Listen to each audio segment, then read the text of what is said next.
Hello, everyone, and welcome to the Tek Torrent Podcast. This is episode number 10 of the year. We got a fantastic show for you today. How's everyone doing? We got M1 chips from Apple. It's going to get the Ultra. GPU prices are crashing, baby, just like I said. Quote me on that. AMD's best new CPU can't be overclocked. And we got 3090 Ti launch rumors that are basically confirmed at this point.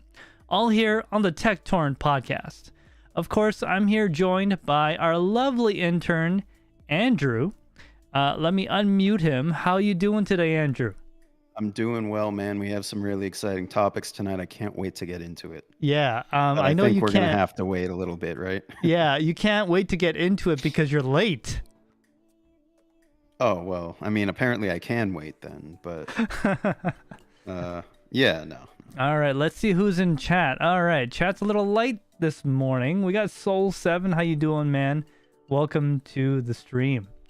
All right, so I will go ahead and open up with some of my own personal topics.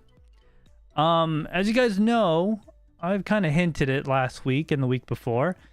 I'm looking to buy a house. I had just put an offer in on a fixer-upper property. It needs some work, that's for sure. It doesn't have any holes in the roof. There's no holes in the walls. None of the copper hasn't been ripped out, but it's in rough shape. But it's also cheaper in this market. So I currently put an offer in on the house. If everything goes according to plan, I will be able to move 45 days from now. So that'll give me some time to fix up the place, paint or whatever, maybe get some repairs done. It needs a new roof. It needs some foundation repairs, just big ticket items. But because of that, I might be able to get it for a decent price. That's what's going on with me. I've actually been looking into a Tesla solar roof.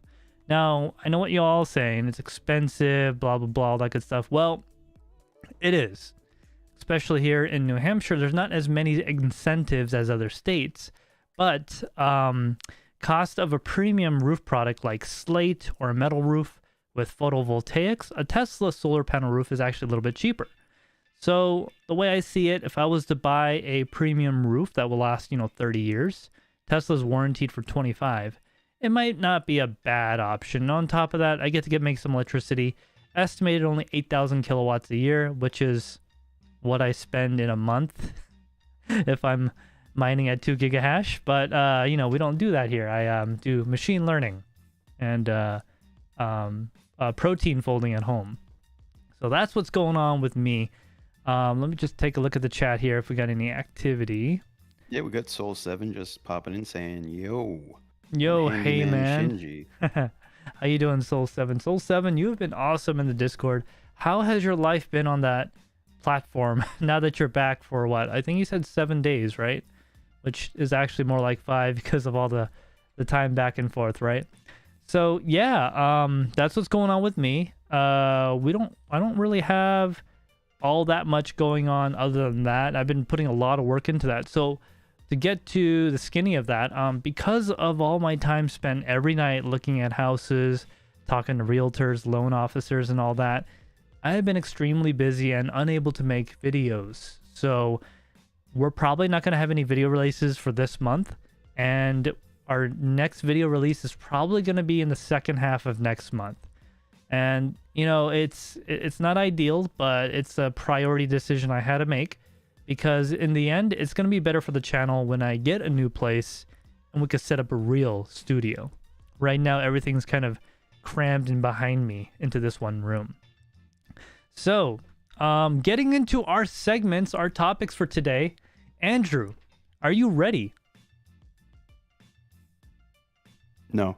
Well, you're going to talk about your desktop first. Well, I was going to talk a little bit about your house. Oh, yeah. Situation. Let's talk about that. Yeah, let's talk about it. So you got some work to do. And, yeah, I got a lot of work to do. Putting in an offer is an exciting process. I mean, not an exciting process, but an exciting step at least. So you've got that done. Have you signed an offer agreement or what? Everything's been signed. We're just waiting for the seller to accept the offer. Okay. All right. Yeah. Was the offer, would you say it was competitive? Okay, let me give a little bit of history to make it make more sense. So this house was actually already on the market for like 2 months. The reason being it came on the market, then a flipper came in and put an offer on it, but it fell through when they appraised the house because, you know, they found all these issues. Of course, at least in New Hampshire law, if there's an issue that's that big and known, the seller must disclose it. They are not allowed to keep that a secret, especially if they know about it. So because of that, they relisted it at a lower price. And my offer was sticker. My offer was asking price. I'm not going to go into specifics of numbers, but I'll say for the area, it's competitive. And being Thank that you for that information. I will be putting in my offer $100 over asking. I wouldn't say that. It's in an okay area. Like the crime rate didn't seem that bad. It's right next to some places that would make houses more valuable. I'll just say I'm not going to say too much until I actually get it, until I have keys, then I'll talk more about it. But Sure. So I think my offer is competitive. I basically offer them sticker with a inspection contingency, only because so I went to the second floor of this place and there was literally a 6-inch sag. Okay, from the wall edge to where the sag was its deepest was 6 inches. And in the ceiling? No, in the floor. Oh, okay. Like the whole building is shifted. When you walk in, the door frame is actually like this. The top of it's not level. The whole frame looks like a trapezoid. And that whole corner of the building sagging. Upon further inspection when I was there with my thermal camera. Oh yeah, I went with my thermal camera. And so scanning the foundation, I saw the whole corner of the foundation was soaking wet. Like totally wet. Yeah. And then scanning the rest of the building, I saw something that looked like a water leak inside the wall. Like cool spot because water, the emissivity of water is very high. That whole corner of the building is sagging. So if the building inspection if they accept my offer and the building inspection reveals that we have a major structural issue, I'm going to try to ask for $10,000-$30,000 off the price because I'm going to have to underpin the foundation. And that's a ton of money, not to mention like a month of work. So next door is a gentleman's club. Yeah, Soul 7. No club, nothing like that in the area. Well, I'll just say that there's things that are desirable in the area that make it nicer. In the event that I do get it and everything, we'll make a video about my journey and the process, and because that blockchain fake internet money was involved in the process of getting this house, so it's somewhat related, just a little bit. Yeah. Okay, so if that's all you got on the house situation, yeah, we'll talk about my desktop debacle. Yeah, what's going on with that? I don't even actually know about this, so this is the first time I'm hearing it. I'm just thinking about what I want to do with my computer. Okay. I've been going back and forth a little bit on what I actually want to do. You know, I have the Threadripper 3970X, 32 core, and I don't know, man. I'm thinking it might be time for a change. Yeah, you need an upgrade, right? It's a little meh, you know. It's kind of lost its touch. I don't know if it's an upgrade or a side grade or a downgrade, but I'm thinking a change is due. Well, don't you like your Threadripper? Like it helps a lot with Premiere and stuff, right? No, not really. No, like honestly, so it's a massive waste of money is what you're trying to tell me. For video editing, I would say it's overkill for sure. There are some tasks I do that max it out, but like Premiere, it's like, you know how Premiere is. Your CPU will be at like 15% utilization on an export. Yeah, it's really annoying. Yeah, so it's definitely not twice as fast as a 16 core chip. So I don't know. I'm kind of on the fence, but you know, AMD did drop the price on Zen 3 CPUs. 5950X, 5900X both came down in price. And I don't know, man. Thinking about maybe going 5950X. They're pretty cheap, the price man. Is right. They're pretty cheap. Yeah, and I checked the prices for Threadrippers on eBay, and I'm like, oh man, this is a good time to get rid of this thing. and like just have enough money to do whatever else I want. Do you really need those for the 32 system. cores? Well, that's the thing. Like 90% of applications are not optimized for 32 cores, let alone 16 or 12. You're lucky to see full 8-core utilization in most programs. So I honestly don't think so. Like I ran some virtual machines and stuff, but there's no reason why I couldn't do that with a 5950X. Wouldn't you have faster cores, right? Instead of more? Yeah. So Zen 3 cores are about 15% faster, if I recall, than Zen 2. So, that's something there. The thing is, I don't fully know what I want to do yet. This is kind of just a discussion. It's not put into action yet, but I could probably do fine with some chips that we're going to discuss a little later, but some lower end stuff, maybe just as a placeholder until I want to go with a full desktop rebuild. Mhm. But it just seems like too good of a time to sell this stuff, and I'm not sure that's going to be the case in a few months when AMD releases a new platform. I don't know, man. Just right now is a good time to sell stuff before it's too late. Like it's almost too late. I'm thinking it's basically too late on at this eBay point. right now. You're right on the edge. No, like really, like I'll be talking about this in a moment, but yeah, I think it's I'm going to time. be talking about this in a moment. What are you talking about? Keep your pricing. Okay. Yeah. The thing with the Threadripper is, it holds its value a little better than Ryzen in general, because Well, if they you also need make less 32 of them. cores, yeah, but like if you need 32 cores, you need 32 cores. You know what I mean? There isn't a substitute. So even if AMD releases a new line of chips that go up to 16 cores, if you're actually doing something that utilizes 32, like if you're running like 8 virtual machines or something, a 16 core, no matter how fast, is just not going to do as much simultaneous work. And that's with PCI Express lanes aside. So the whole Threadripper platform, we'll get into it a little later. But yeah, I don't know, man. I've even thought maybe I'll go like 12900K. Don't, Andrew. Maybe I'll get on that DDR5 wagon. Andrew, we've talked about this, okay? This is not the TekShinji way. What do you have against Intel, man? I don't have anything against Intel. I have something against. You heard it here first, people. I don't have anything against Intel, man. I have something against their everything else. I don't know, man. What's wrong with the 12900K? Actually, so I've been looking into it as well. The 10900K, huh? What? Truth comes out. I've been looking into it as well. Yeah. The 10900K actually does pretty well with Adobe Premiere Pro versus the 5950X. In your experience?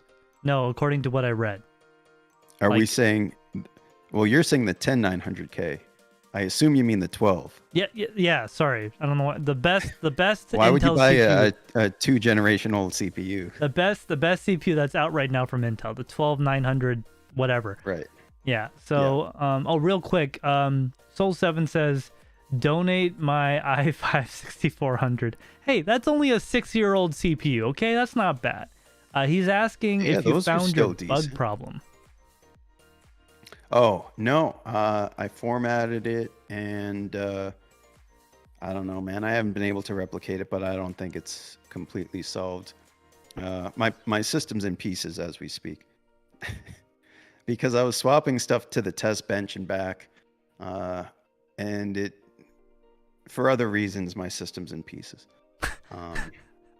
So I had one thing that bothered me was the chipset fan on my board was like completely shot, and even though it like doesn't kick in until like 65 degrees Celsius and it never gets that hot. Yeah. I decided to try and get Gigabyte to send me a replacement. Good luck. And they said, sure, just send us a picture of the fan. And I had to disconnect the water cooling loop, pull out the motherboard, remove the back shield, because it's one of those boards with armor. And Oh my god, those suck. it was like 30 screws to Yeah. get the chipset fan out. And you can't even detach it while it's on the motherboard. You got to actually take on the case. You got to take the whole damn thing off. You can't just access it from the back. I did that, and I sent them the pictures of the part number of the fan, and hopefully they'll be shipping me a replacement. Until I hear from them, it's in pieces, because if they say I need to send the board in, I don't want to put the system back together if they're gonna do that. But I did make it clear that I would appreciate if they could just send me the fan, so that I don't have to send the board in. And they said, yeah, sure, we can do that. Just send us a picture of the fan. That was a couple days ago. I didn't hear from them yesterday, so hopefully I'll hear from them soon. But yeah, my laptop's getting a little extra work. But honestly, my laptop is... I'm very happy with my laptop, as you guys know. I've discussed it. You know, it's pretty much set up the way I want now. So being without my desktop is not the inconvenience that I was afraid it would be. I don't know. I might sell my big laptop. What is it? 17-inch Razer? 17-inch Razer with a 3080 GPU and a 1100K. Why don't you just sell your desktop and just be a mobile gamer? You know, actually, it performs versus a 3090. Like, it's not that much different. It's actually pretty damn good. If I have this right here. Oh wait, right. No. Oh no, I do. Okay, I have hardware that I bought over a year ago that I just haven't got around to making a video about. My Thunderbolt enclosure, right? So I could put my 3090 in there, connect it to the laptop, then I have 2 GPUs to do encoding on both for the stream. Maybe that's what I'll do when I move into my new house. Honestly, maybe. If anything goes wrong, you'll have no support, but otherwise it sounds like a great idea. Well, here's my problem. It's limited to 32 gigs of RAM. Oh, really? Come on. No. You can definitely put 64 in that thing. I'm not going to spend that kind of money. So it's limited by your wallet. Okay, look, SODIMM memory, speed, and value compared to full DDR4 sticks, it's like 35% man. I think memories more. Come down in price. Okay, I agree with that. Price it again. I don't think it's much more than 2 times 32. Yeah, so if I put 64 gigs in it, I think it'll do like 99% of everything I'll ever need. I could probably sell this desktop for... That's only a 6-core CPU though, right? No, it's an 8-core. Okay. It's a 11 something. It's 11th gen. Okay. No, excuse me. It's 10th gen. My new laptop, the little one, is 11th gen. Okay. So yeah, I mean, theoretically, I could just sell the desktop, 120 gigs of RAM, water blocked, everything. I'll sell the mower with it, right? Someone would give me like, I don't know, a couple of $1,000 for that. I'm not sure. It's hard to sell custom machines. Soul7 says, it's true. Soul7 says, did he just say he would switch to Intel from Threadripper? Yes, Andrew just did say that. He is Yeah, man, those new Pentiums are supposed to be the best with the MMX. Hey, I will say this though. The lowest end new chip from Intel is not bad. The new Celeron compared to like... Oh, really? Yeah, the newest like low end CPU from Intel is pretty damn decent. I built a computer with one of those. Yeah, I mean, honestly, in terms of like just setting up a computer for productivity or office work. No, I mean, even with like gaming. No, I was able to play Rocket League on an integrated graphics on a pooped CPU. I was genuinely surprised. Yeah. It's not 3050 level performance, but it's pretty good. Yeah, it's like 6500 XT performance at least. It's for all right. Yeah. I think we can get past the desktop situation.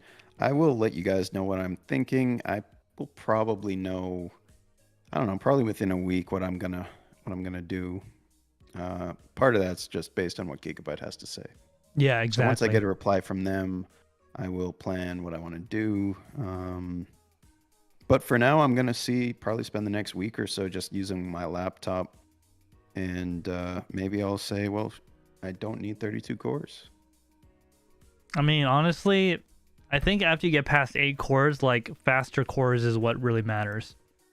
Like speed. Yeah, because like I've got 6 on my laptop, and like it can't not do anything. It's just it does it slower.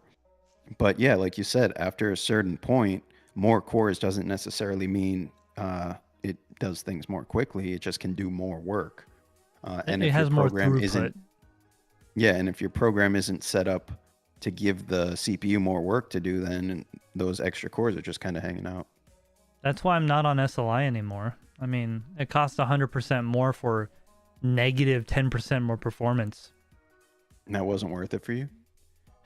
Not if there was like 1 or 2 or 5% more performance, then maybe. But the fact that it cost 100 times more, 100% more, and it was worse, that bothers me. That's why they're gone. Yeah, the only reason, in my opinion, now to go multi-GPU is if you have the ability to send each one work, not for gaming. Yeah, for that other stuff. Well, not just for other stuff, but like the CUDA cores in NVIDIA GPUs are it's really amazing what they can do if you give them the proper instructions. So there's plenty of programs that can scale with multiple GPUs, but they need to be doing separate tasks. So I don't know why that's so difficult with gaming. I'm sure someone understands it better than I do, but I think a lot of it is due to latency going between 2 GPUs versus one powerful GPU. But yeah, honestly, with the 3090s in particular, maybe in a few years SLI would have made sense if SLI were to be supported for the next few years. But like right now, there's nothing a single 3090 can't do. So SLI is why? dead. Yeah. Honestly, there's like nothing. Or programs don't or like if support they it, had man. SLI support for like 3050s, that would be awesome. You Yeah, buy a 3050, and then like a year down the road, you're like, I got a little extra money and I want to game better. I'll buy another 3050 and SLI them, and it's like 3070 performance. That would be cool.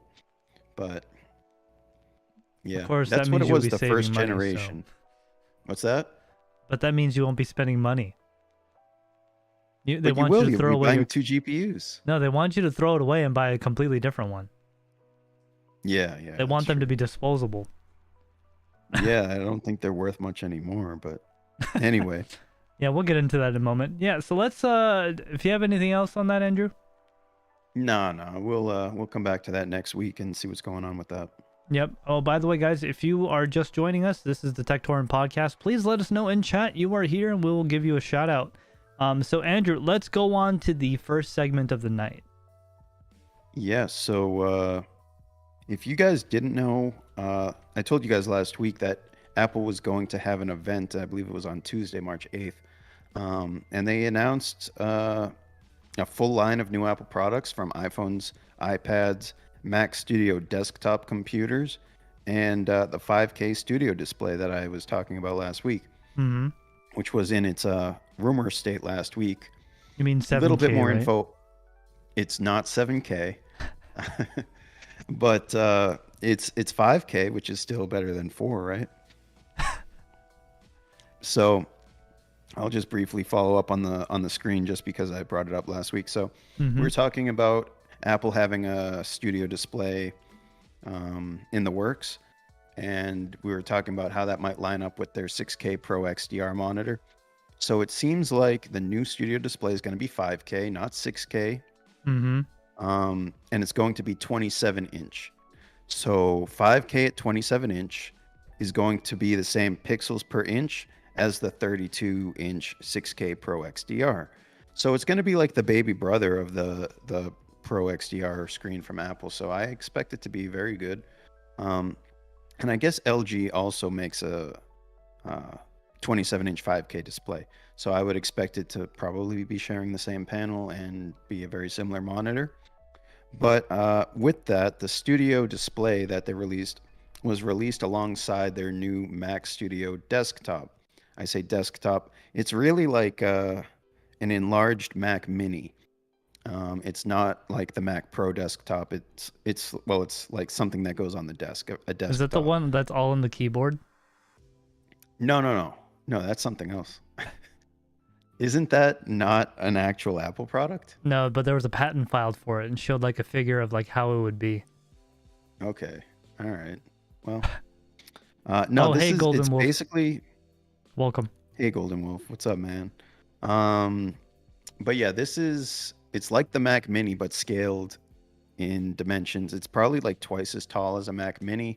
Okay. Everyone knows the Mac Mini, that like square little box that Apple TV, you mean? Oh, wait, sorry. They're both almost the same. Basically My an apologies. Apple TV, yeah. But the Mac Studio it's similar to the Mac Mini, but just like other Apple's products right now, they're trying to really push the M1 chips that they're producing. The new pinnacle of the M1 processors, which is going to be debuted as an option in the Mac Studio desktop, is the new M1 Ultra processor, which combines the power of two M1 Max chips. Now, the M1 Max chip was the current highest M1 in the lineup. But using an interface referred to as Ultra Fusion, a high-speed link joining the two chips, they're able to combine two M1 chips into a single chip known as the M1 Ultra. And from what they say, it scales very well, and you can expect to see performance up to 2x.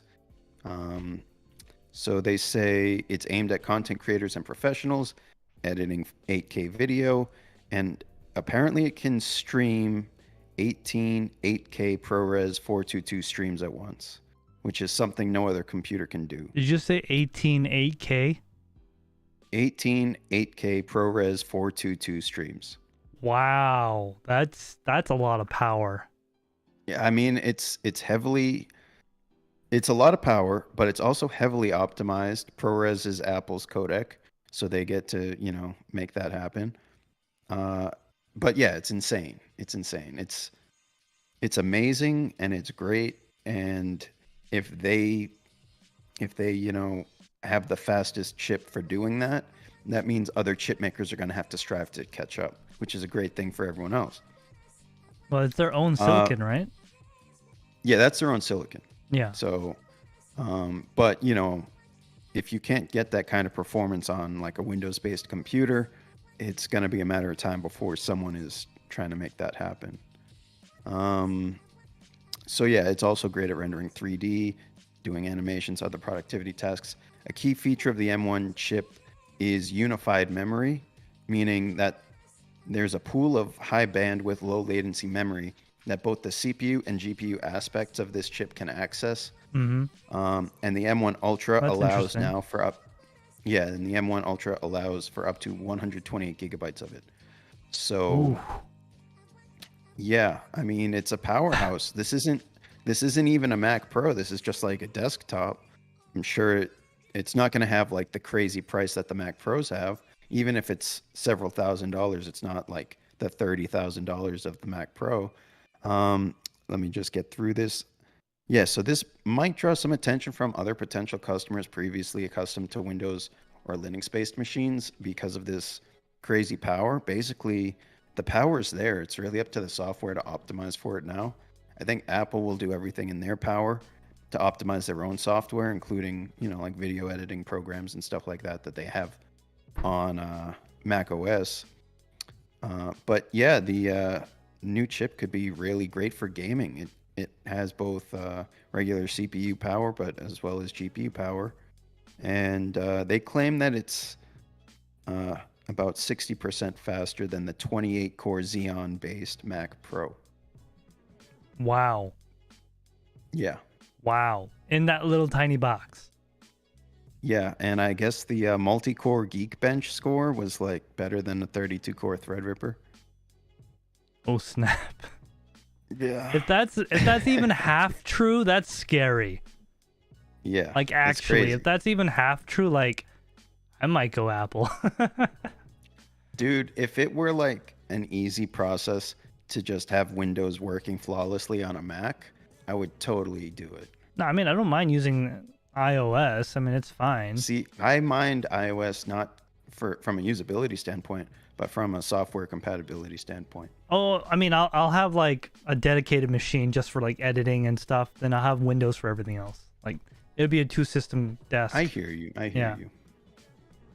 But yeah, that's everything that I've got on the Mac, the new Mac Studio desktop and the M1 Ultra. So I will say pretty this crazy. though. I will say this though. One thing I kind of like and hate about the M1 chips from Apple. So they're new. Correct me if I'm wrong. My understanding is these new systems have a lot of components already combined onto one like substrate or die, right? Yeah. Like the memory, the CPU, the video card, everything's kind of like in one, right? I'm not sure entirely about the memory. But like a small amount, right? Yeah. So it's basically like one chip does almost everything. all the processing. Yeah, I mean, like, so think about this, right? Imagine we got the M2 chip, whatever, right? It has 3090 performance allegedly, right? So you have all that in a chip. Imagine having all that so power efficient in a 13-inch laptop, right? Like, yeah. Can you imagine? Like, I won't need this massive computer or any of this other stuff to do my work anymore. Be that I might probably have a Windows machine backup, but I mean, it's just amazing the form factor. By the way, Andrew, you did flicker, so just make sure your camera systems aren't malfunctioning. I'm aware of this, but we're gonna let it roll and see what happens. All right, real quick from chat, Sunnydale, how's it going, man? Welcome to the stream. John Germain, welcome to the stream. I see you almost every week, so thanks for coming by, man. If anyone else is here, just say hello or whatever. We'll give you a shout out. All right. Did you have anything else on the stuff from Apple? No, I mean, honestly, that's like, to me, I'm not an Apple user. Well, I have an iPhone, but like I've owned one Apple laptop that I was gifted in my life. And I'm not a fan of Apple as a company, but that kind of power is really exciting to see in essentially a mainstream computer. Yeah, I mean, it's, so if you think about it, like that's going to cause one of two things. Other people, like in the Windows space especially, are going to notice and they're going to be forced to catch up. Or two, Apple's just going to be smashing everyone for the next year or two because everyone's blindsided.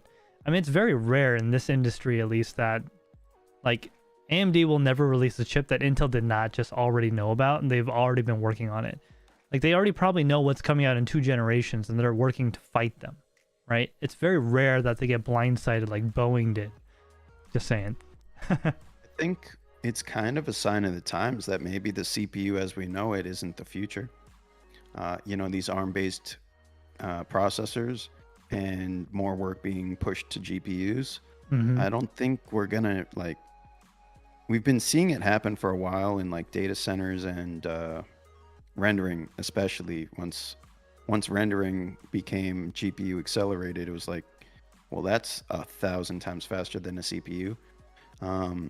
But yeah, if we see more of that trend, like these highly optimized chips that are able to take instructions and do work this way, the traditional CPU just doesn't seems like it's old technology by this comparison. Well, so anyway, yeah, compare the GPU is very powerful for sure. Yeah. Like, processing capability is pretty high.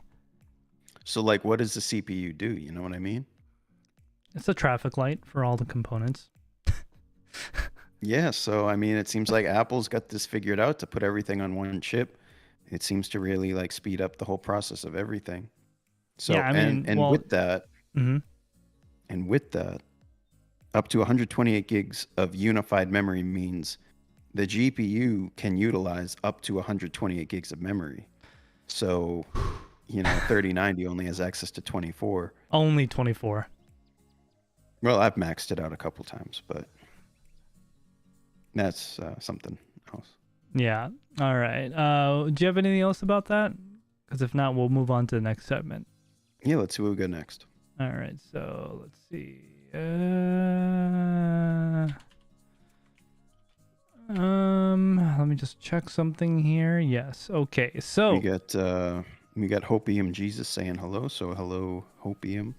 How you doing, man? Welcome to the live stream. No opium Jesus is right. Yeah, exactly. Maybe let's not get insensitive here. Maybe it's Hopium Jesus. Okay. Let's not put them in a little box. All right. Let's keep an open mind, sir. Gosh. You're right. I just read it like I saw it, but you're right. You know what? When I'm right, I'm right. Yeah, okay. All right. Fail. All right. So, guys, I'm going to go into the next segment. So this is something that's kind of been really a thing that a lot of us have been caring about for the past quite a while now. So, I don't know if you guys have been living under a rock or anything like that, but if you guys have noticed, GPU prices are falling from the sky. Okay, 3080 Founders Editions, we're going for $2,200, $2,400, $2,500 United States. Okay, now they're going for like $1,200 or even less, $900 I've even seen. So you might be asking, what's going on? Well, so here's some facts. As of this video that we're doing live, if you guys are watching this as a rerun, this is the Tek Torrent Podcast every Saturday at 6:30, soon to be 7. If you go right now to Newegg, you can buy graphics cards. They are in stock. You can click on the button, add it to your cart, and check out right this second. There's many graphics cards in stock. Okay.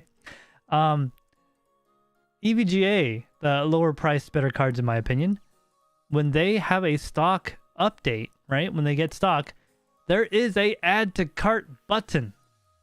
I haven't seen an add to cart button in probably 2 years. Okay. They're 3090. Huh? What's that? Who's this? EVGA.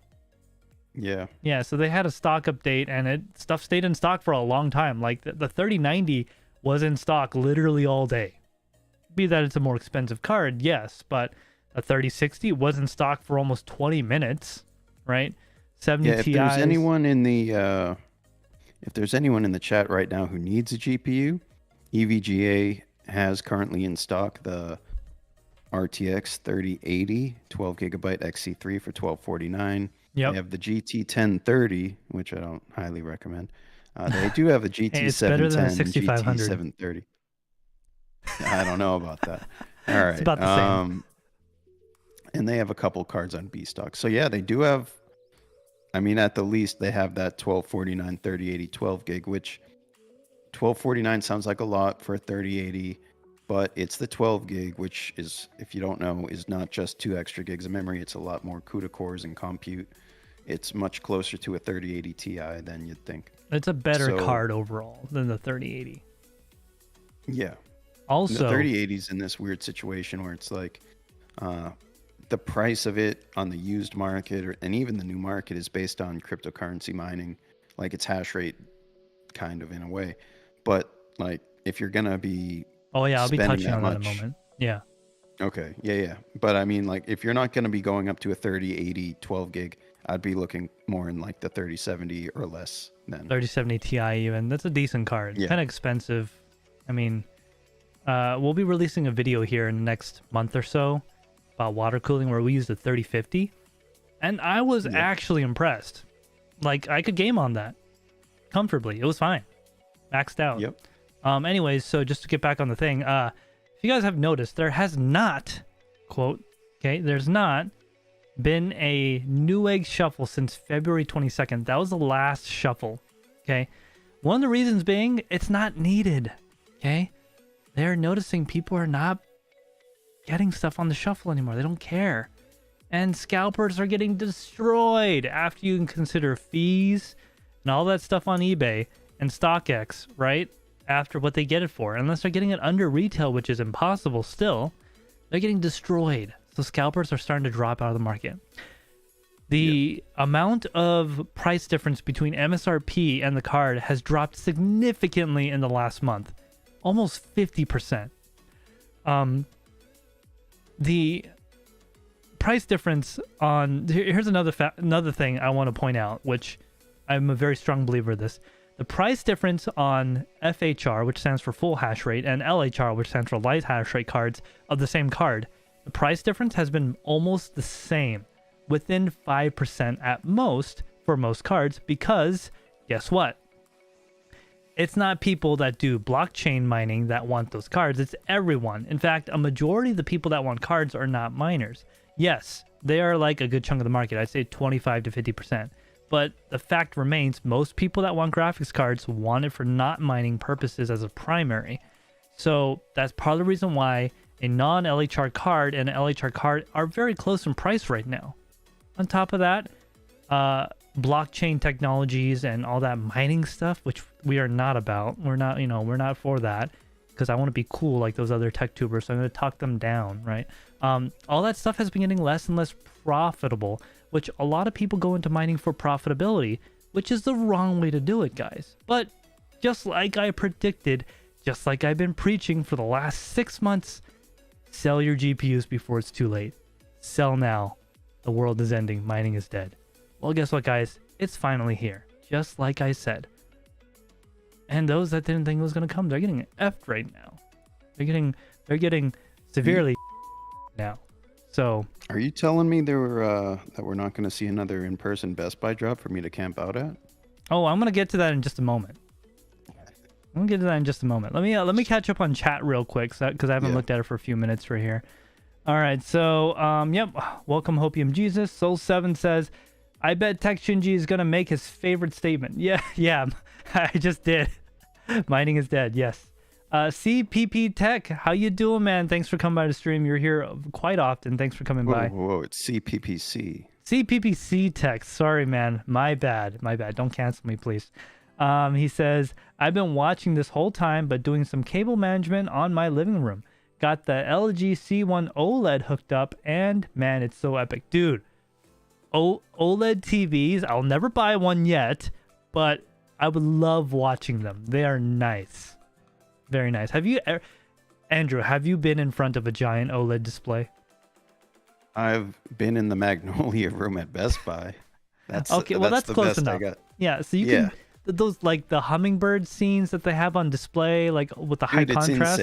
It's insane. It's better than real life. Yeah, like actually, it's better than, like, especially the 4K. That's not that, so not the huge one, like the 42-inch or the 50-inch, right? Because then the pixel density is still tight enough to where you can't really see it from like a few. It's nice. That's really cool, man. I'm glad you. Which one did you get exactly? How big and stuff? I'd like to know.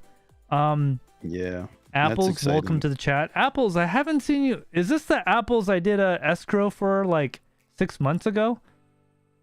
If it is, let me know. How you doing, Apples? Long time no see. Isn't Apples a recent member of the Discord? Yeah, I think Apples, you did join the Discord recently, because I do monitor all that. By the way, guys, shameless plug. If you're watching and you don't know, we do have the TekShinji Discord, right? And we got a lot of enthusiasts there. It's not exactly a cryptocurrency mining focused Discord. We got plenty of Discords for that you can join. Ours is more of a community of enthusiasts and computer technology people. So if you guys don't know about it, get joined. It is linked in the description below. Yeah, welcome, Apples.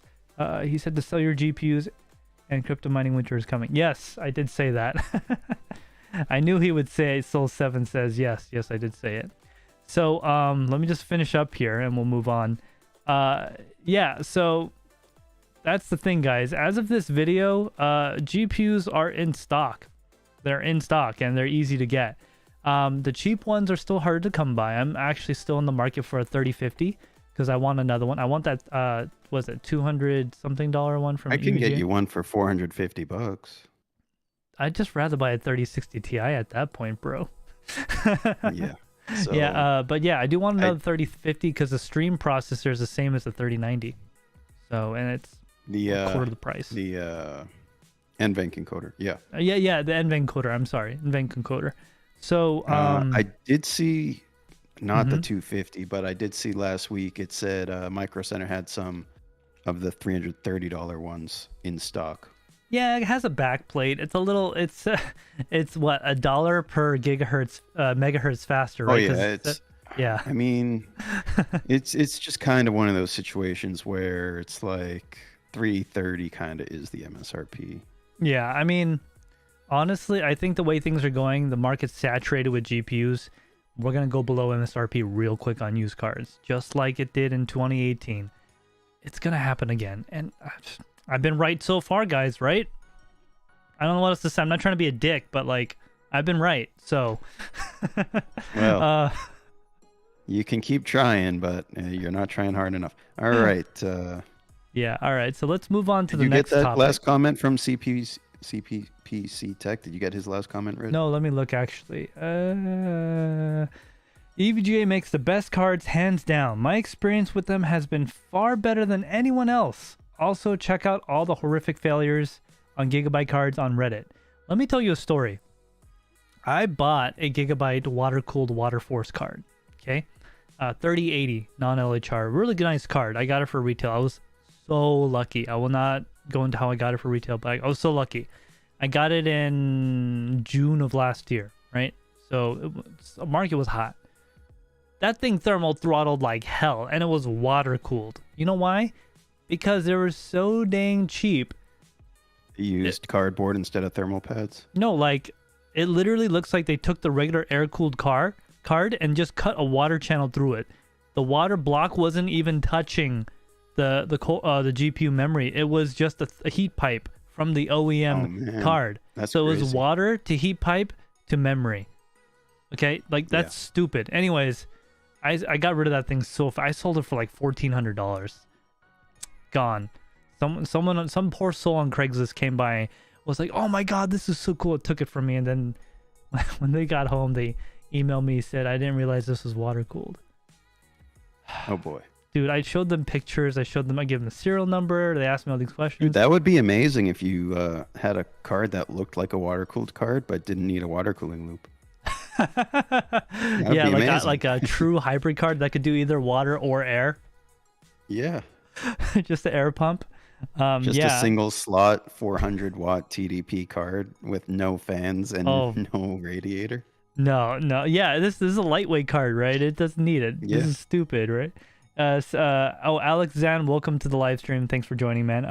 So CPP Tech says, when I got it, it had everything in the box. It was new, I do believe. Manufacture date was only 3 months ago. It had 0 hours of use in the menu. Pretty sure it's brand new. He's probably talking about the TV he just got. Right. So if you guys don't know real quick about OLED technology. So OLED stands for organic LED, right? So basically the cells that emit the thing, traditional display that's LCD, there's a backlight or LED grid or something like that shines through the liquid crystal polymer that makes the color and image. On an OLED TV, the pixel actually glows and emits the color. So you get deeper blacks, higher contrast, yada yada, all that good stuff. You don't get as much refresh rate, but the cells also wear out the more you use it. The brighter, the more harder it's pushed, the more white it's producing, wears out faster. Now, today OLED TVs work much better, but that's why they have hour counters on them, because you want to know how many hours are on your OLED TV. And with that, I don't fully understand why phone companies will make a phone with an OLED display and then have an always-on screen. Like this? You just, that's not always on, is it? This isn't always on the screen. But that's not the screen you see, right? This is the screen you see. I just made it into the screen you see. Okay, so does that not... Do you not know how this works, Andrew? Do I need to roast you right now? Oh boy. Okay. All right, let me roast you real quick. If they fixed it, great. Okay, so if we put this under a time lapse, okay? If we just recorded this over like an hour, everything moves. It's slowly, randomly moving. It's not the same pixels that are lit. So this, if you notice, the numbers are not exactly centered. You notice how they're a little bit to this side?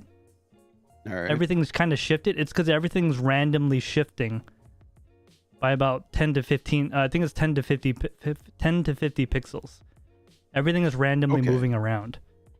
That's how they're preserving the always-on display. Okay, so they do something. Okay, great. Yeah, that's how they... Honestly, quick roast, they by the way. didn't used to do that. Your nerd card has been revoked. I'm keeping it. Whoa. All right. No, honestly, dude, I had a a Samsung Galaxy S8, I think. Yeah. And that screen was shot after like a year. And Because it's always on display? Yeah. Oh, wow. It was like in terrible condition, like horrible. And fortunately, the screen cracked and I was able to get a replacement. So you're telling me it was user off. failure, not the hardware? What? So no, it was no. user error. It was the always on display, man. It was bad news for that phone. And that really? was the early days of OLED, but we got D Miners in the chat. Oh, how you doing, D Miners? Welcome. I haven't seen you in the live stream for a while. Thanks for joining. I know you have some, like a baby and all that other stuff. So, congratulations, by the way. Hope he's doing well. Thanks for joining, man. Yep. I'm gonna read a couple of things from chat, then we'll move on to the next segment, unless you have something else on that, Andrew. Let's do it. All right. So CPPC Tech says, you are super lucky to have sold it. Go check the pics of how they all failed. Oh yeah, the gigabyte card. Yes. They had aluminum blocks. That's all I gotta say. Yeah, they did aluminum blocks. It was horrible. Okay, so let's move on to the next segment, which is gonna be from our lovely, no longer intern, self-promoted Andrew. Why don't you tell me about what's going on with AMD, Andrew? All right. So if you guys are aware, AMD is not done with the AM4 socket. So they have a 5800X that's supposed to come out sometime in the spring, maybe next month in April. But it's going to be a different 5800X. They're calling it a 5800X 3D. And what that means is it's a 5800X in terms of being an 8-core CPU, but it has 3D cache, which is lower latency, makes the processor faster. Supposedly, it's going to be about 15% faster IPC, which is great, which is awesome. That's decent, as long as it's not 15% more in price. Well, that's the thing. Well, that's not the thing, but that's kind of the thing. So the 5800X came out a while ago. I don't remember exactly when. And the 5800X 3D is supposedly going to be adopting that MSRP of, I think, $449. So what was the old one's price? Same? Yeah, $449. Oh, okay. That's cool. The thing is, at this point in time, you can go to Micro Center and get a 5800X non-3D for like $299. So is it worth it? Maybe. It's probably going to be the best IPC on the market, AMD or Intel, for the time being. With that, you can't overclock this processor. That's the word on the street. Apparently, AMD has been reaching out to board partners and saying, yeah, well, those overclocking features that are in the BIOS, I need you to just take all those out for this chip. And which is kind of why do they have the X nomenclature if that's the case, right? Well, the X never meant overclock. Really? What did X mean? Other than extreme? It just meant it was more performant. So like if you had like the 3000 series, they had the 3700 8-core, and then they had the 3700X, which was just a faster 8-core, and then they had the 3800X, which is a faster 8-core yet again. But I think the X, and this isn't across the line, but in the case of like the 8 cores, if it's a non-X, it's like a 65-watt chip.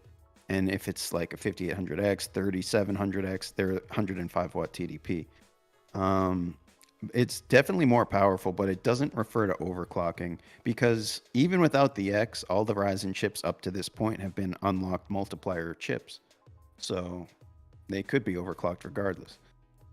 CCP. With that being... Yeah, go ahead. Yeah. No, I'll go ahead and read it.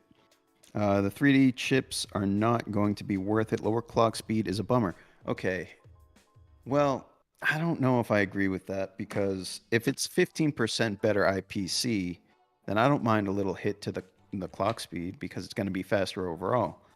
That being said, I think this is kind of like they're probably using this chip as sort of like a trial anyway in manufacturing before the next lineup comes out, which I'm sure they're working on as we speak. But this whole 3D cache thing is probably something that can be added or subtracted in manufacturing without redoing the entire thing.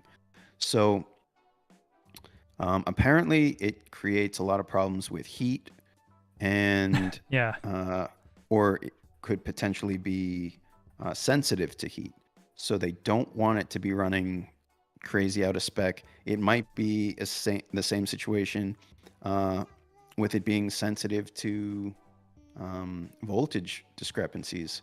So if you were to overclock it, undervolt it, overvolt it, the cache might behave, in ways that are unpredictable for the chip and cause stability problems. In any event, we'll see what happens. We have a couple other people. Older BIOS, maybe. I think this new processor is going to use a different CPU ID, CPU microcode, and therefore not be supported in older BIOSes. Yeah, it's not going to be recognized. Well, I suppose if you knew how to program it, you could make it work, but No, that's so much work. It's so much work. That's what I mean. Trust me. You have to hack them first, like NVIDIA. I mean, whoa, oops. It's not only that, it's not only adding the microcode in AMD's case. You used to be able to just throw microcode in a BIOS. But it's like when they release a new BIOS and especially a new chip, they release that new AJASA, whatever, all those instructions that are built into the BIOS that communicate with the chip. And that's going to be probably a brand new release once this chip comes out. Oh, man. Sounds like work. Yeah. So especially when you're jumping from like this cache thing is not really a subtle change, even though they use the same die. With that though, that chip is supposed to come out in this spring, and it looks like AMD is going to have a few other chips coming out at the same time. So what we can expect to see is another 8-core chip known as the 5700X. I believe 5700X. Maybe let me double check that. Yeah, 5700X, which is another 8-core chip. As we know, like the 3700X was an 8-core chip. We can also expect to see a 5600 non-X and a 5500. And supposedly all of these are going to have, not the 5800X 3D, all of these other chips are going to have a 65 watt TDP. So maybe something that you might see in some more OEM computers, but also something if you're just looking for a more basic chip and you don't mind doing the overclocking yourself to get that extra performance out. Overclocking has been less of a thing with the 5000 series Ryzen because they're so well optimized for boosting out of the box. So these lower end chips might actually, so these lower end chips might not be as good because even if you overclock them, at that point you're going to have a higher multiplier. You might have more power consumption for the same performance because you're not using the same boost tables. But anyway, these other chips are going to be targeted toward price points that compete better with Intel's 12th gen offerings. And in addition to the desktop chips, AMD also will be releasing some Threadripper Pro Zen 3 chips, but we are only going to see them in OEM PCs for now, such as the Lenovo ThinkStation workstations. And that's not really uncommon. So now let me just finish this up. Left out, though, are the high-end desktop chips, the regular Threadrippers on the TRX 40 platform. Nowhere to be found and otherwise abandoned at this time. So AMD has the desktop chips, the Ryzen lineup. Then they have the high-end desktop, which is the Threadripper.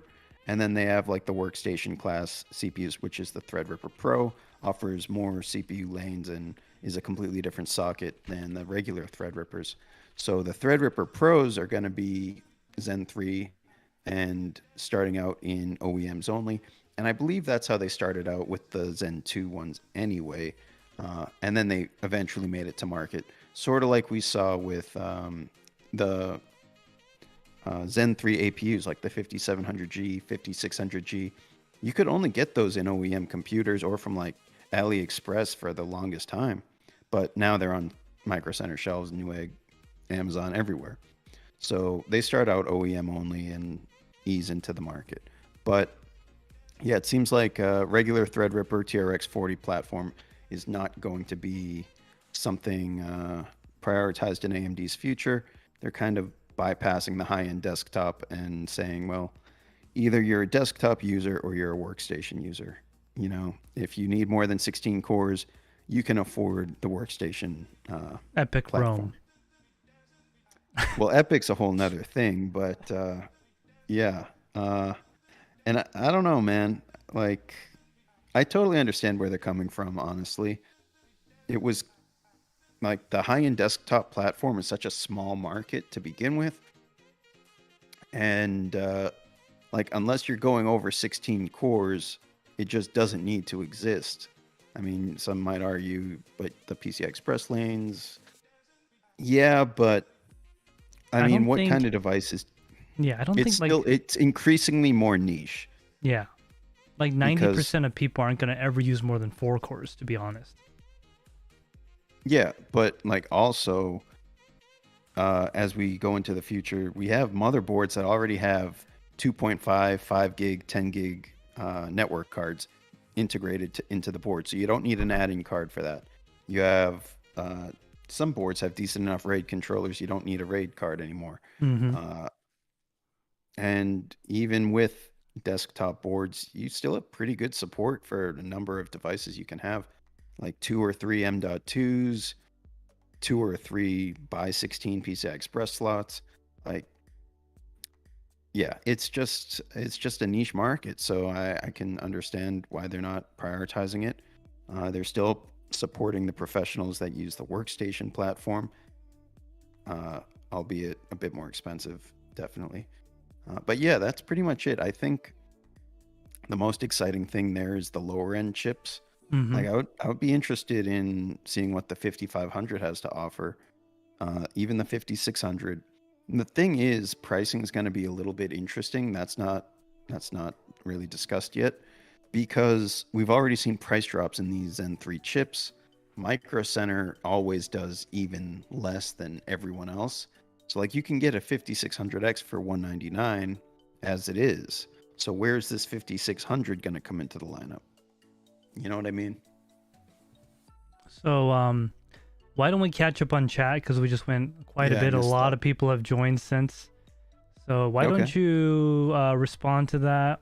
Let's start at Nemesis when he joined. Is that the yo? Yeah, start right there. While you're doing that, I'm gonna check something. What's up, Nemesis? What's going on, man? CPPC Tech says it just feels like a marketing ploy to get rid of leftover chips before they switch to AM5. I mean, maybe, but that's not necessarily a bad thing. Like, if AM4 was like a terrible platform with terrible performance, I'd say wait for the next thing.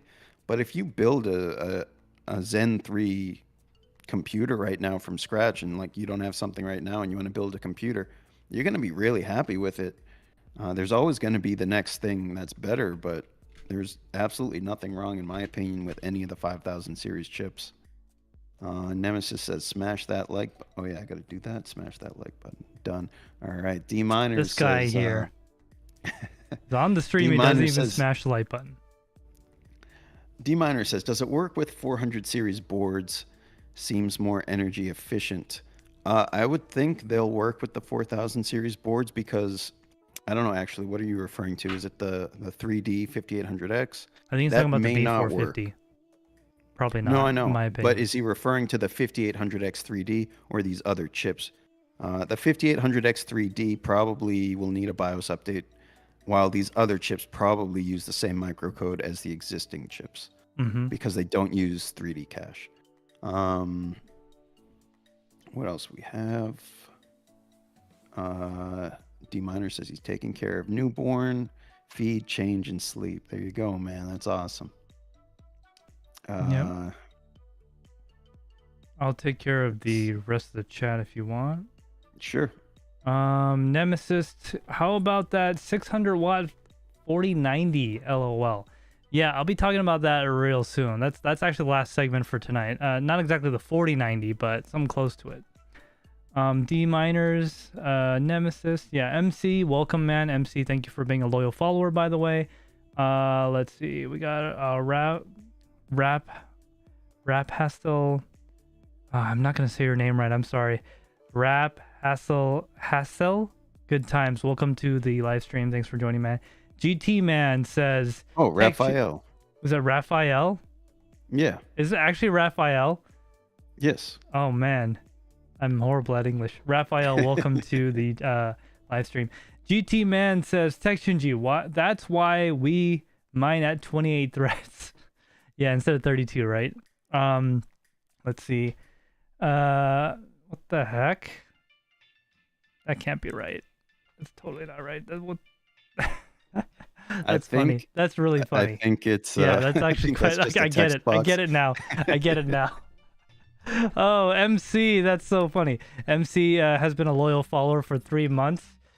He put into his loyal follower tag quote 3,999. Yeah, that's million, right? Yeah, 3,999,999 USD, which is very nice. Very nice. Thank you. What a guy. Hopefully that's our annual revenue and we have a whole team, right? Keeper of the Code. What up, people? Hey, Keeper of the Code, welcome to live stream. Yeah, so that's gonna be pretty interesting. Yeah, MC, that was pretty funny. That kind of made me do a double take for a second. I won't lie. Usually YouTube will keep track of stuff like that. It won't allow you cash out. No, it won't allow you to go over. I think it's $9,000, $9,999. That's unfortunate. Yeah, that's a limit. Only 9,000. What if one of our viewers was feeling very generous? I actually think they even lowered it more to how much you can do per session. I got to double check, but there was like something where like someone donated a lot of money and then they did chargebacks 30 days later, and then YouTube got all screwed up. So because of that, there's like rules in place.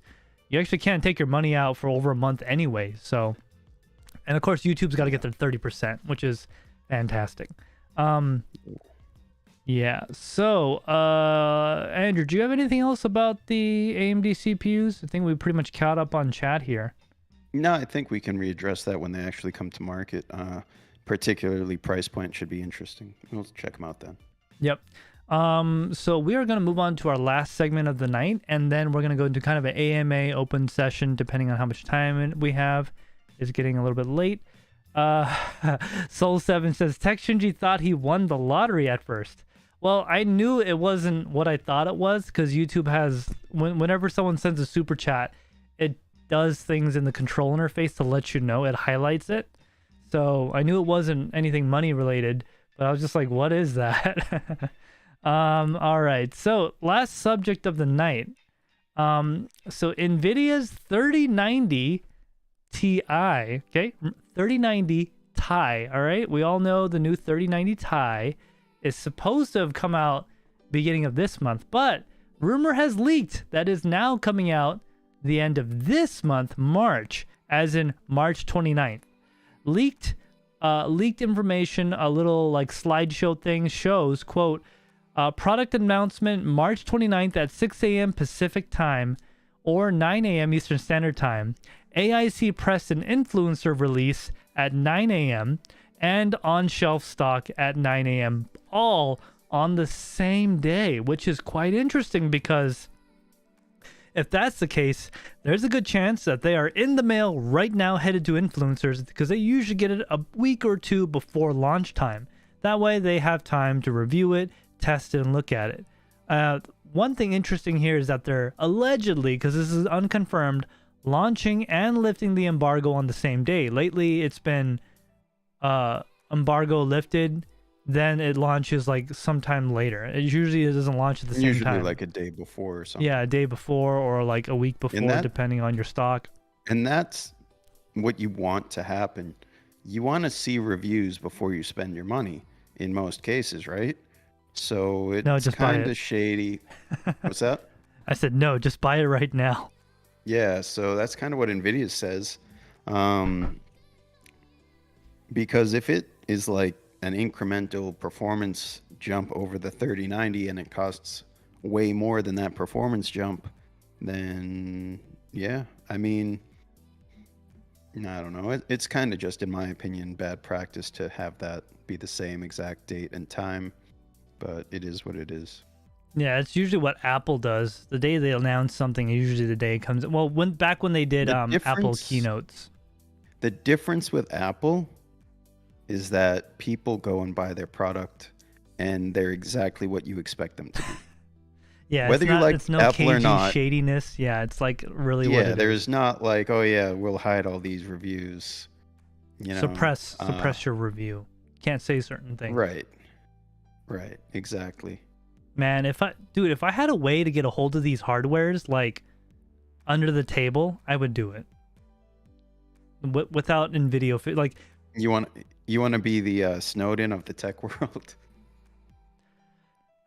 So I have my own opinions Snowden about already the Snowden of the tech world. No, he's kind of fallen off the radar. I don't want to be the Snowden of the tech world, but I'll be like the Snowden light. How about that?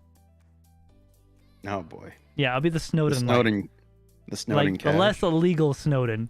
I don't have anything against the guy. It's just he's still his life still got messed up. So like I don't think I was worth it. But yeah, we won't get into that right now. That's kind of a hot button topic there. So let's just go into some specs on the new 3090 Ti, right? So here's some like really high level specs. The bandwidth is now 1008 gigabytes per second, which is over a terabyte. Okay, that's insane. It has 256 more CUDA cores, has 2 more RT cores, and the clocks and all that stuff has been little improvements there. Nothing major, okay? Yeah, it's a little faster. Here's another key takeaway. The TDP has been upgraded to 450 watts versus the 350 watts on the non-TI version, okay? It allegedly, okay, we don't know this for sure, but this is what they're saying, is going to come standard with the 16-pin microfit connector from NVIDIA, which is what they're calling their new PCIe 5 or whatever gen standard connector. Right. Another thing is allegedly, which has not been confirmed yet, by the way, because we don't have a card in hand, we haven't seen any reviews yet. It's all rumor, but it's probably true at this point. The memory capacity is the same. However, they are running faster at 21 gigabits per second, which is kind of weird because the old memory ran at 19.5 but was able to be overclocked to that amount. So does that mean it can clock higher than 21? Because that's pretty freaking amazing. I don't know how they did that. On top of that, we went from... Go ahead, Andrew. Just real quick with that, if you were to run a 3090 with no power limit, so let's say you were trying to achieve the clock speed of the 3090 Ti, both core and memory, chances are you'd be pulling pretty close to that 450 watt TDP anyway. Yes. So it's kind of like a factory overclock with the power limit ceiling raised up. It's not that this card is like drawing so much more power for nothing.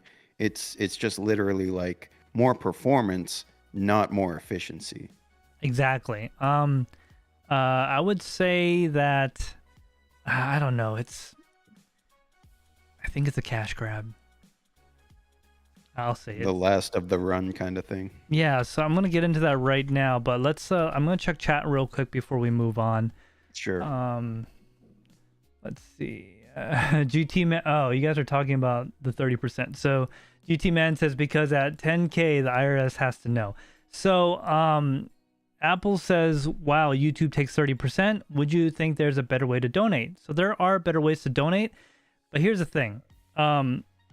Donating on YouTube is kind of a social thing, the way they structure it. So when you donate on YouTube, a super chat, it highlights your name. It shows to everyone that you did it. But when you donate privately where there's no fee, nobody knows it happened, right? So that's kind of the appeal when you donate is like, okay, so it brings it up to me. You get you're supposed to get priority to your answer or whatever your message, and it shows the community that you donated. Now, you could just like PayPal me. There's all these other ways you could donate that don't require that fee. You could PayPal me. Yeah, you could PayPal Andrew. Yeah, what I mean me is the company, TekShinji Media Group. So, there's ways to do it, but it's not necessarily what people want, because when you donate, unless you want to be totally anonymous. Let's see. I mean, basically, like you said, it's a social thing. YouTube wants you on their platform, and unless there was, a competitive platform for us to be on, we like being on YouTube because it gives us a fairly large audience, and it lets us do these live streams in 4K and all that. So we appreciate YouTube, but if there are people that want to support us, there are other ways to do it. Yeah. So and like you said, this kind of social thing, they're kind of for different purposes at that point.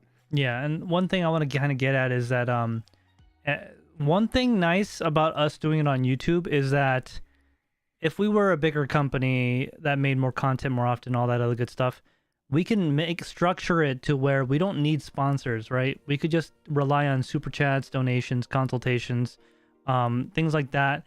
That way, the chance of us being biased is like much lower because we're relying on ad revenue, right? So we want people to watch the video instead of like pulling a Mr. VOSK coin, there's different tactics to it and to monetize and all that. And I can make a video about it or talk about that in a future thing if you want. Just drop it in our Discord, the content suggestions. So I'm just going to keep reading the chat stuff, then I'll go back to the final thoughts on the 3090 Ti. Soul7 says, TekShinji, they want people's money before the burn reviews come out. Bum reviews come out. Yeah, that's possible. John Germain says, no more under the table with USDC. Oh yeah, the United States wants to make a coin or something. New connectors too. Might be, no, I don't know what that is. I'm getting a call from someone. I'm actually like trying to close on a house right now, so I'm kind of paying attention. CPPC Tech says, donate and NFT. So I'll reveal a little bit. I haven't really talked to Andrew about this yet. Sometime in the future, perhaps this year after I'm done moving and everything, by a house, there will be a TekShinji NFT eventually, and it will not be available for purchase. You can only get it by being in our Discord and being active and all that. There will be no monetary value way to get it. It will be tied to a monetary thing, but you won't be able to buy it. So that is something that's coming out. If you want to buy it, let me know. Send me a DM on Discord. But 1 Ethereum, please.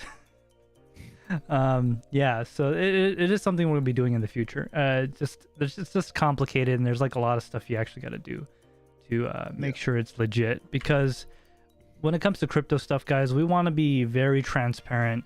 We don't want to do a rug pull. We don't want to create our own coin. Okay, we don't want to do a pyramid scheme, because that's what a lot of these projects end up being. Let's see. Oh, Golden Wolf just did a super chat. The amount, by the way, the amount doesn't really matter, but thank you so much for $2. His message was 9999.69. You know what, Golden Wolf?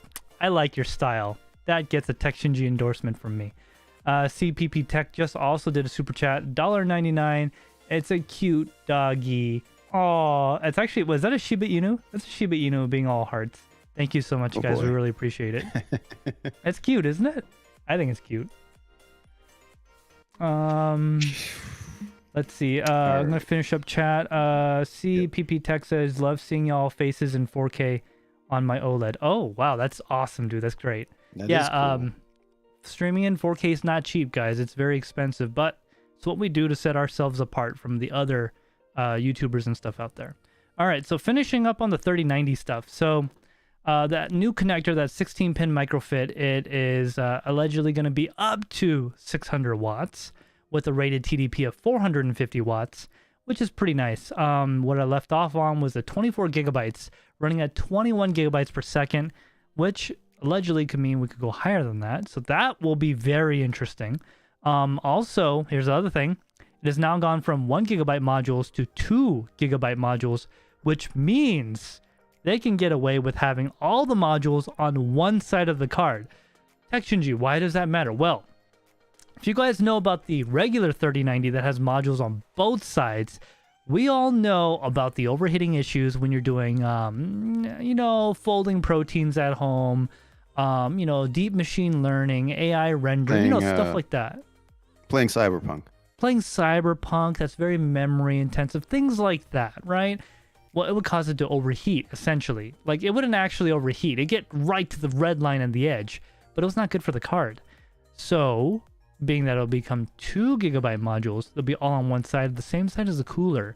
It'll no longer be passively cooled on the backside. So this could mean improved performance. And of course, less components and all that other stuff. And we won't need an active backplate. Yeah, the memory modules protect themselves. You don't have to really worry about them getting damaged from running hot. Mm-hmm. But in the cases where they do real quick, reach Andrew, that, let me just respond to a super chat. We got another super chat here from CPPC Tech. $1.99. It's a Shiba Inu squeezing her heart. Thank you so much, man. I really appreciate it. Wow, guys, super chats are coming in. Thank you so much, guys. It really does mean a lot to us. Thank you so much. That is $9.99, not $1.99. I must have gotten my dyslexia confused. $9.99, not $1.99. Thank you so much, man. You've been here a long time, so we really do appreciate it. Go ahead, Andrew. Sorry. So, even though the cards were running hot on memory, and that didn't necessarily constitute a problem for the memory's longevity, what it does is usually the card will power limit itself, and therefore you will see performance scale downward until it reaches equilibrium to the point where it is able to do a certain amount of work and maintain a certain temperature, and it's going to maintain that power level, which is going to be reduced performance mode essentially. So yeah, by having the memory chips all on one side, that's a huge plus, because you don't have to say, Gigabyte is using a plastic backplate and their memory on that side is going to be like throttling all the time. Plastic is an insulator, folks. Having it all on one side at least means that the heat sink responsible for cooling the core and up to now the front side memory, it will be responsible for cooling all of the memory. And we shouldn't see nearly as many problems unless we're seeing thermal saturation of that 450 watt TDP. Which, I mean, when you think about it, that's a ton of heat on a 3-slot card. It really is. I don't know, man. Are we gonna be switching to like 3 blower fans instead of 3 typical fans? You're gonna have to put like an attachment on the end that adds a 4th fan. You need a 350 millimeter long case. Honestly, you're definitely gonna need a case that has optimized airflow. This needs to be something you're aware of if you're using a card like this. Who knows? Maybe hybrids will become standard for this type of card. I'm gonna do a 5950X 3090 Ti Dan case build. External radiator, right? No, there's no way you're gonna fit that in there. All air. All air. Yeah. Yeah. So one thing I wanted to talk about. Oh, I forgot what the hell. Look at my notes. I just totally forgot. There's something about the 3090 that was kind of important. So as you guys know, we were talking about thermals and all that. So we actually, if you don't know, we made a video. Andrew worked very hard on that video. I was just a pretty face for the first few seconds. Andrew did do a lot of work for that video, so thank you to him. Part of the reason why he promoted himself out of internship. Yeah. We did make that video, and Andrew, if you want to go ahead and drop that into the live chat, I really appreciate it. Yep. It's a video where we actually compared all those thermal pads out there. So we didn't get them all. We just got the main ones that seemed to be pretty popular at the time. And we compared them all, did our testing, and our hypothesis was kind of different. So we went into it thinking that we're going to find the best pad and this is going to be like hands down. No, it was not the case, because here's something that a lot of people don't consider when it comes to engineering. When you are adding thermal energy into a thing, that thing is only engineered and designed to dissipate so much thermal energy. Now, when you increase the efficiency of thermal energy transference, that thing is technically handling a higher load per time, okay? The total load going into it's the same, but the amount going into it per time increases. Because of that, it might overall increase the temperature, which would increase the GPU core temperature, and that can actually reduce your performance, which is insane to think about. Like, that is not something a lot of people in the comments said, oh, you had lack of contact. If it was lack of contact, guys, it wouldn't be like this across the board on every single pad. Okay, just putting that out there. All right, that means we improperly mounted the card 32 times? Whatever it was. It was a lot of times. Okay, I don't think we're that bad at mounting pads on cards. Just putting that out there. So we do have that video. It is in the live chat. Go watch it. It's kind of long, but it's got a lot of great information. Yep. So the thing with GDDR6X is it runs hot and it uses a good amount of power. I think, and I'm a little rusty on the numbers right now because I kind of forget, but yeah, I think in all a 3090 used like 60 watts of, like 60 watts of heat were produced on just the memory from the alone. memory. Yeah. And then once you start overclocking, that number only goes up. And the thing that is cooling the card is only designed to handle so much heat. So when you the heatsink is only designed to handle so much heat. Yeah. So when you increase the efficiency of memory heat transference to the heatsink, it can kind of be at its thermal limit, and at that point it'll increase its temperature. So that is something very interesting when it comes to that type of stuff. Let me just read chat real quick, then we'll go into the closing kind of AMA section. Andrew, did you have anything else about the 3090 Ti? I'm excited for it. The more information that comes out, the better. I'm more interested in price if I even have a shot at getting one based on the price, like if I would even consider it. I forgot to talk about price. I'll go over that in a moment. Okay. Yeah. If you got anything in chat, go for it. Yeah, so I'll just read up chat real quick. John Germain says, haha, won't need to use TekShinji's little heat sinks to cool the backplate. Yes. As much as I would love you to buy those heat sinks off my Amazon affiliates link, it's great we won't need them anymore. At least if you're buying a card like that. Nemesis says it's all about the 4090 600 watt TDP with the GDDR7 175 mH/s on ETH at TekShinji. That'll be, I don't know. I think it might be LH hard for sure. Probably. There's a rumor that the 4070 is going to be about the same performance as the 3090. Yeah, I saw that rumor too. I wanted to get more information on that, and we'll talk more about it probably next week, guys, because that rumor just came out, and it's kind of hard to verify at this point. But yeah, that is an interesting thing we'll get into probably in the AMA session. Just reading the chat here. Yeah, the Gillid Extremes, those are pretty good. I think the Gillids were the number one choice, right, Andrew? Like for price to performance? Well, no, the NABs were. Sorry, that's right. NABs. Yeah, NABs. The NABs, if you guys don't know, the NABs that we tested, I go over it in the video between looking at the packaging, the specs, the performance, everything between the NABs seemed to be identical to the Gillid GP Extremes. So if you guys are in the market for thermal pads, I highly recommend the NABs, the 15 watt per meter Kelvin one specifically, which is the ones in line with the GP Extremes. But yeah, if you look at the video, you'll see right away that the packaging is done by the same manufacturer. The specs are verbatim. And if you go to their website, even NAB's website in some paragraphs will say GP Extreme instead of their model name. It's like they literally just screen printed a different name on it and just shipped it. It's like out of the same factory, baby. Yeah, the pads are the same. They measured the same. Performance was exactly the same, give or take a couple degrees. But margin of error. In most cases, it was totally margin of error. In most cases, they were spot on. Exactly. Yeah, if you click on that video, guys, there is links in the description to those pads that we talked about.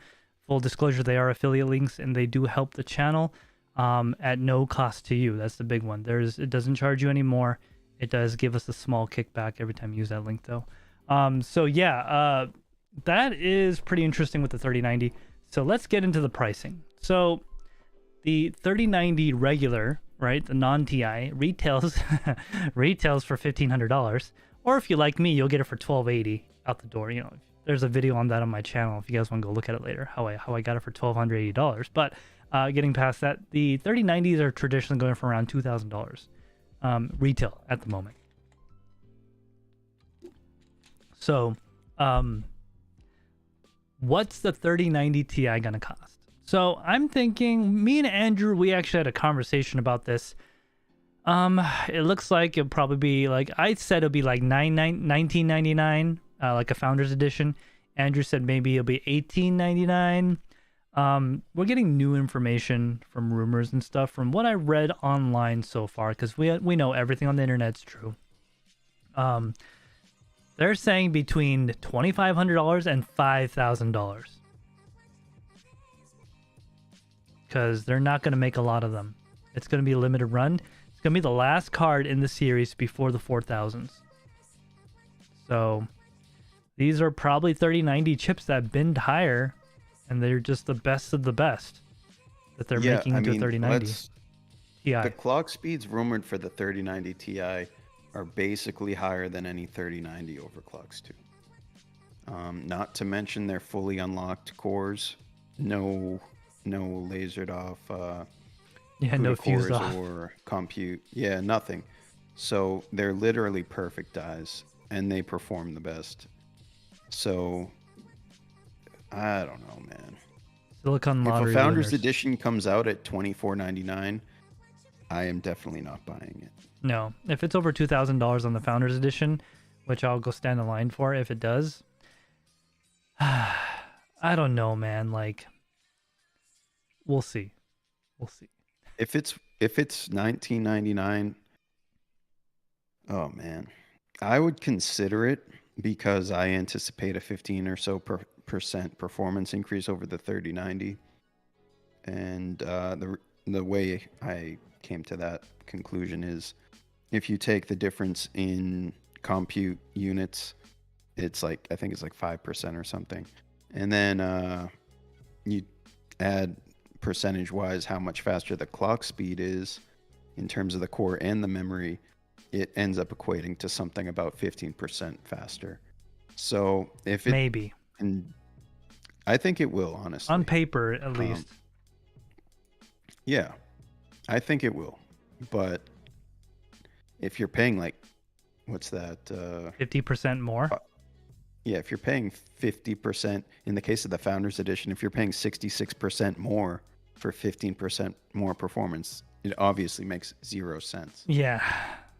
Even at $19.99, even if it's 33% more money, you're still only getting maybe 15% more performance On paper. Yeah. I mean, realistically, I'm thinking like 5 to sell. 7. 5 to 7. I honestly think it'll be 15. Like the You wanna clock make a bet? speeds are insanely high. Yes. Are those actually confirmed or not? But like, so let me actually get that information. I have it right here. yeah, based on those clock speeds, it's really crazy how fast those cards are running. If anyone here with a 3090 has ever messed with overclocking, you know there is not a whole lot of headroom. There's There's not. like Maybe 100 megahertz. Yeah. Even on my Kingpin, we barely pushed 150. Then it was unstable. And that's partly due to because it's factory overclocked, but still, there's not a lot of headroom on those cards from the factory. So I do have the information here. So the vanilla 3090, so the vanilla 3090 base clock is 1400 megahertz. The 3090 Ti is 160 more at 1560. Okay, the boost clock goes up to 1860, which is pretty damn good. And if you guys don't know, the boost clock it usually exceeds the boost clock. Yeah, like we were pushing almost 2000 on my Kingpins on the regular 3090. Even more than that, yeah. Yeah, I think we were at like 2185 or something. Yeah. And the 3000 series has notoriously kind of fallen on its face around 2200. Yep. But this card might be the exception. Maybe 2300. If it's actually, oh man. Oh, Talk about Port Royal That would be scrolls. crazy. I wonder That'd if be it's going to be SLI. It's got I to would be. imagine it is because it's using the same architecture. I wouldn't be surprised if they're using, well, no, single-sided memory would mean potentially a different PCB, but not necessarily. Oh yeah, that is actually the rumor confirms it is a different PCB. Sorry, I forgot to mention that. Okay. Yeah, the rumor confirms that it is in fact a refreshed PCB. Okay, so what were we talking about with that? So the I pricing, forget. the memory, and the core clock. Yeah, so even if it were to get to like 2300 boost, that's roughly 10% over 3090s can do. Yeah. So Not boost, I mean like peak overclock rather. yeah, so I mean these numbers look really good, guys, but it's going to be totally dependent on how much it costs. So the other rumor is that the AIB partners may still stick with the 8-pin, which means they're probably going to have 3 8-pins on this thing, just like a king pin. Wait, why would you say that? Huh? Why would you say that? There's no way you're pushing 500 watts. No, I'm safely. saying why wouldn't they be using the 16 pin?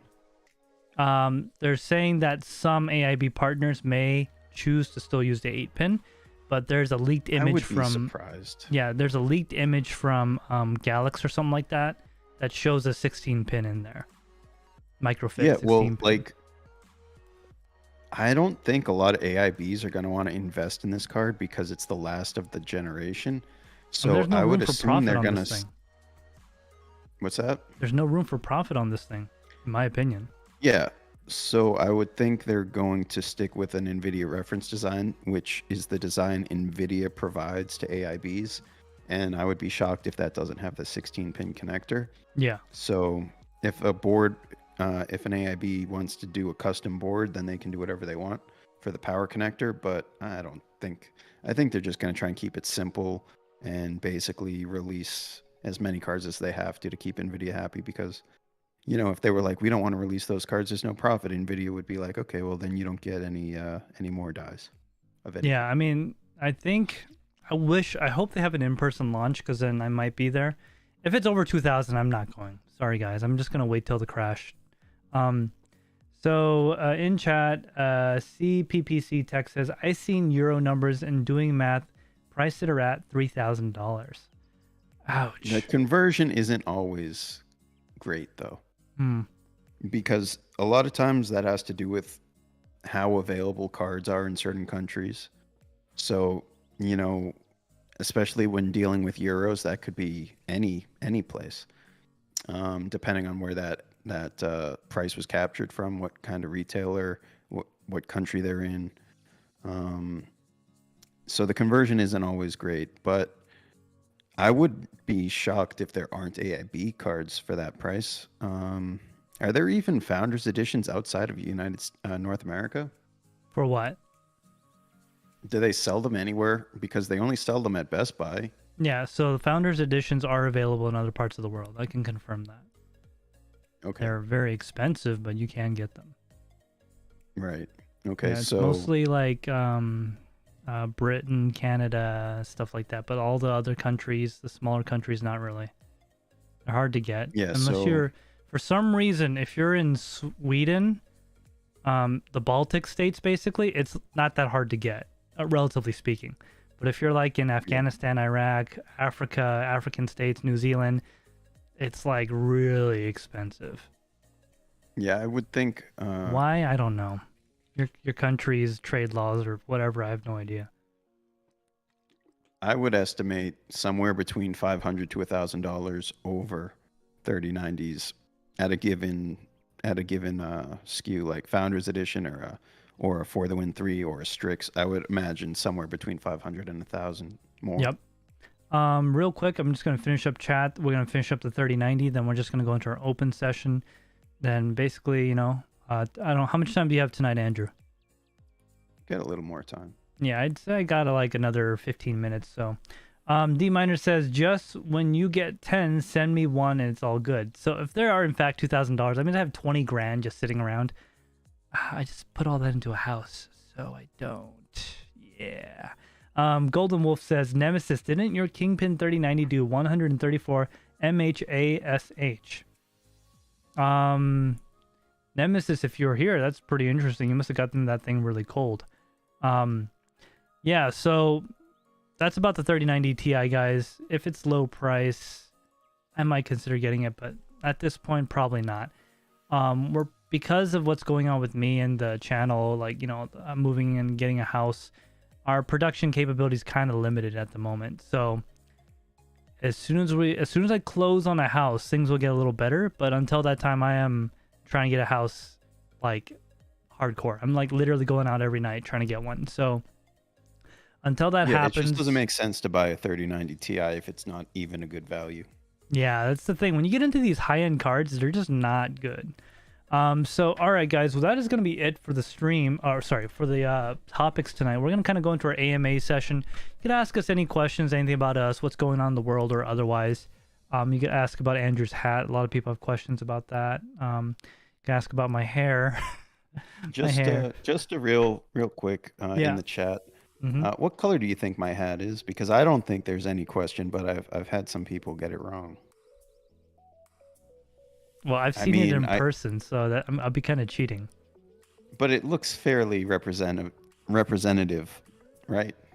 Yeah, I could tell. It doesn't look that different in video than it does in person. It does look kind of different in video. Interesting. Okay. Yeah, like so if we just make your shirt as base black, you can tell there's a difference. Sure. But in video, the way it's lit, it's kind of hard to tell exactly what color it is. Okay, fair enough. You can tell it's a dark color though. Yeah. All right. Yeah, let us know, guys. What do you think his hat's color is? Yeah, and definitely post if you guys have some topics you want discussed in here tonight as we wrap up. Yep. Let me while you're talking, I'm gonna go check Discord, see if there's anything in content suggestions. Okay. Yeah. Cool. Yeah. Blue grayish says CPPC Tech. I would say that's fairly accurate. And by the time chat catches up, this should have already been confirmed. Oh, we got MC saying it's black, so there is some debate going on in the chat.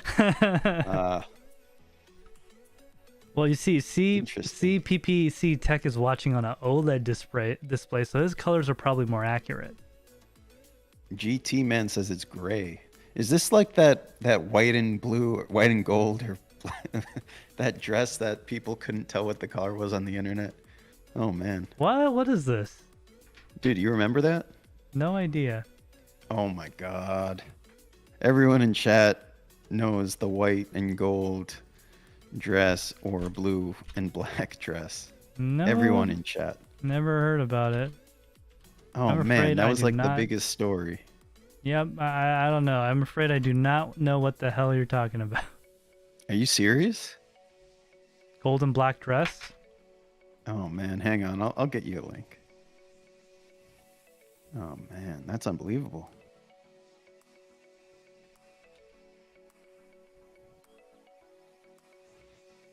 I'm going to drop a link in the YouTube chat. It's from The Guardian, so. Zuyen Zhang says, pick up a B-stock 3090 Ti from EVGA in 2 months. Oh, by the way, any news on the Kingpin 3090 Ti release date?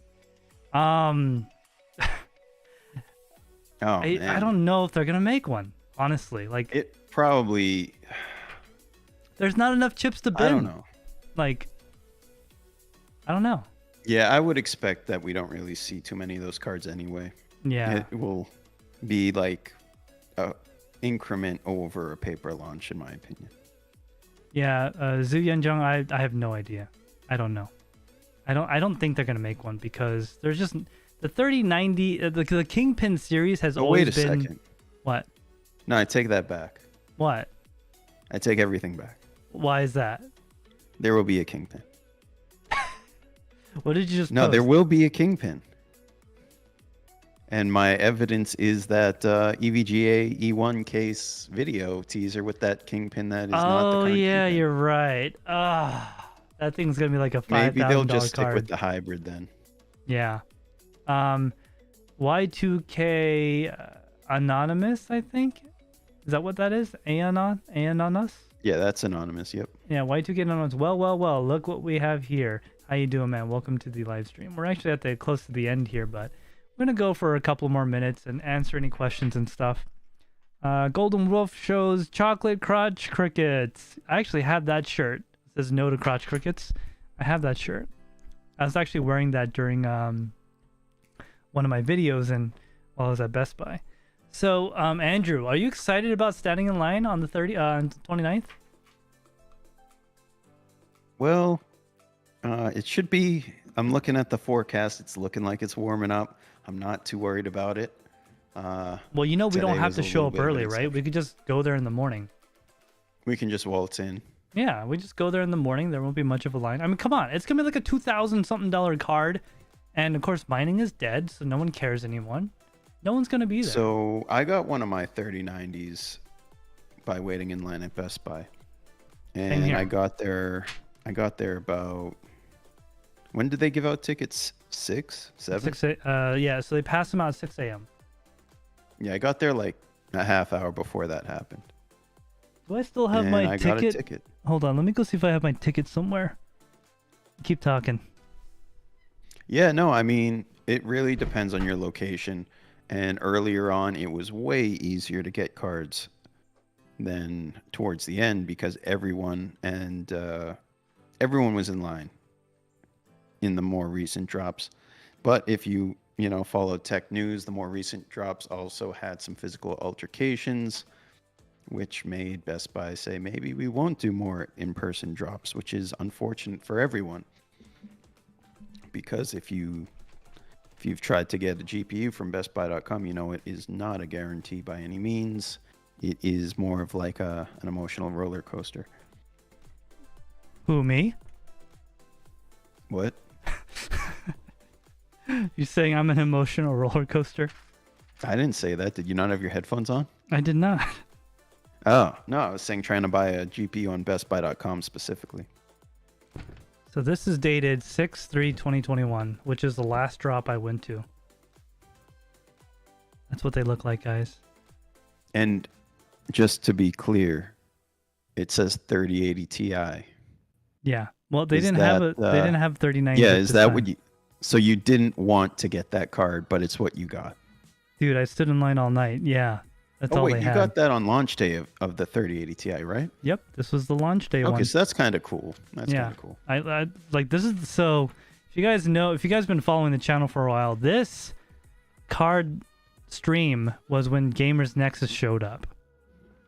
So I'm a little happy about that, a little bit. Oh yeah, when you were testing the card on live yeah, stream. Testing card live with he who must not be named. Well, that's cool because like you're in the Eastern time zone. So you were one of the first people to get a 3080 Ti. Yep. I got it that morning. I came home, made a quick video, posted it. And that night, we did a full live stream. It's on my channel. You guys can go look it up if you want. We did thermals. I got my thermal camera out. That was my old thermal camera, actually. Yeah, that was like my not as good one as I have now. We did thermals on it and all that good stuff. And I had that card for a long time. I recently sold it to someone for a 3080 non-LHR. Fair enough. You can buy online with minimal scalper price hike if you want. Yeah, I guess you can do that.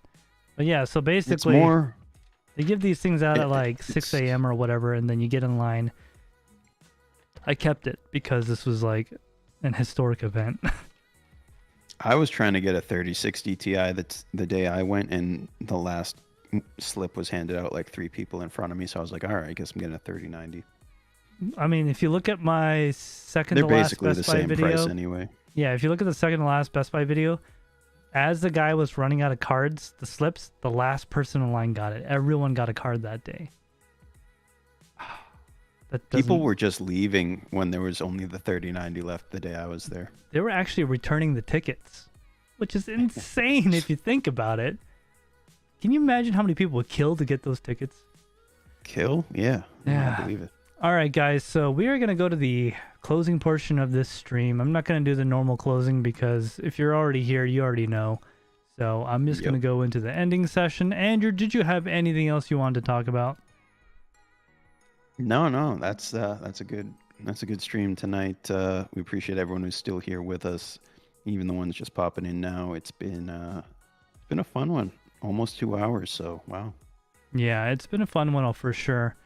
Zuyan Jung says Q4 of 2020 was still hard, but much cheaper, closer to MSRP to buy any 3080, 3090. I think Vince is working those Taiwanese factory workers overtime to crank out enough. Oh, this must be translated.